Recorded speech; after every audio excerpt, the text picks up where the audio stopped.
Okay, Alan, right. Okay, we are chatting earlier on about Apple, right? Okay, this is the big, global leviathan of a business. What's really the big thing that's been hitting the news with Apple?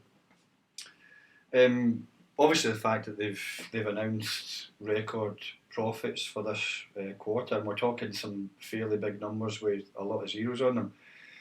So that's all well and good for the big companies.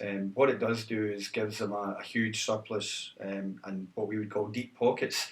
So for things like R&D, that gives them a lot of resource to work with. And in terms of the smaller businesses, obviously they don't have those sorts of resources. So that's the classic is you get something like Apple, it posts a quarterly return of something like 19 billion.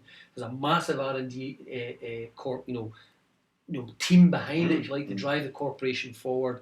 Of course, if you take that down to the wee guy in the street, if somebody's maybe basically, if it's a coffee shop or somebody trying to run a little boutique festival, or let's say a young designer trying to get a fashion one through in their event, cash flow is a big issue for them. So, what are the kind of big key issues, with these guys when they get, they're looking for cash flow? Okay, well, I mean, the first I think you've got to talk about the problems that surround cash flow.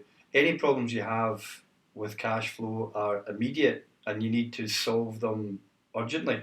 You can have a business model like a music festival that, on the face of it, doesn't start off being profitable. It might be 10 years before it turns a profit.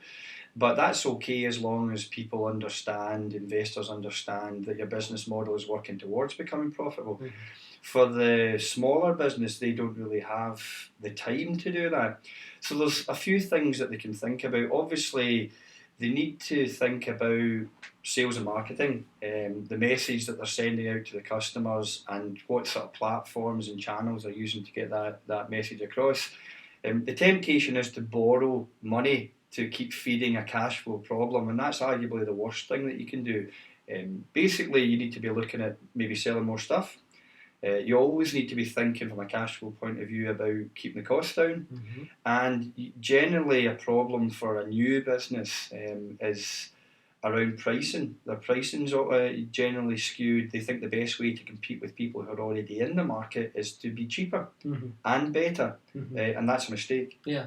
So basically, you get this classic issues is you can try and make efficiencies in one side, absolutely, and then you're trying to generate income through a number of revenue streams, as we mentioned earlier. If it was a boutique festival or something like that, you're trying to bring your tickets in, you're trying to sell pitch costs at the same time to generate enough income so that you can get yourself off the ground. You can cover basic costs, but also then comes the big issues is what type of offer you're trying to make to the market. Will the market want it? Yeah, absolutely. And a good example would be the sort of coffee shop model.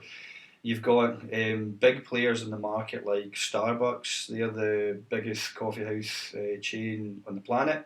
But you've also got big players, particularly in the UK. We've got Costa, you've got Cafe Nero, and you've got some very, very good independent and boutique coffee shops. You've got other chains that perhaps aren't as big but have got a good market share, like Bean Scene. Mm-hmm. And the experience is totally different. If you go into a Bean Scene, it's fundamentally different from a Starbucks. Yeah.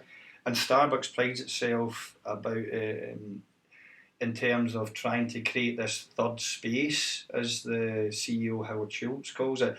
You've got your home, you've got your work, and what he's trying to do with Starbucks is create this third place where you're going to spend your time. And it's all about what they call the offering. So if you get into Bean Scene, you might get some music, it might be a bit of jazz or a bit of classical music. The coffee is going to be good, but it's not the best coffee you're ever going to have. Mm-hmm. It's, most coffee shops will give you good coffee. Mm-hmm. They're not going to give you great coffee because that's not what they do. Mm-hmm. It would impact greatly on their profit margin. So we've got a couple of things there. The first thing is obviously when you actually think of the offering, the innovation that you're trying to bring into a market as a young business entrepreneur, the enterprise that you're trying to develop, it has to have, are you tapping into, what level are you tapping into?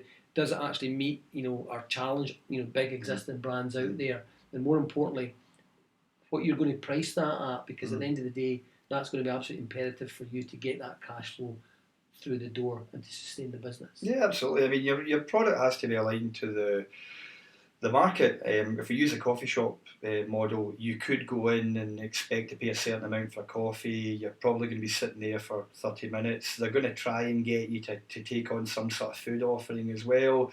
Any more than half an hour, you'll probably get a second coffee. But similarly, you're in the same market. If it's a vending machine and you're putting £1 into the machine, you're getting a coffee that's perfectly adequate. And part of the offering is the convenience of it. Yeah. Now, if the machine was broken all the time that you went, obviously you're not going to use that. You're going to go somewhere else. But some people don't care about the other aspects of the offering. They don't care about whether they can look the barista in the eye. Yeah. They don't care about whether there's music playing in the background or whether it's a hard wooden seat or a soft couch. Mm-hmm. But some people do. The point is you have to carry out your market research to work out what your customers want. And that takes us back to the Apple stuff about big R&D.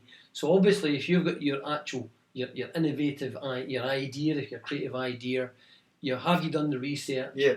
Do people want the £1 convenient, coffee, and you can make your money as they're moving from the train to their work, or do they want that experience where they can sit down and they can chat and they increase their dwell time, so therefore you increase more turnover, therefore more cash flow, right? We'll return to that in the next podcast.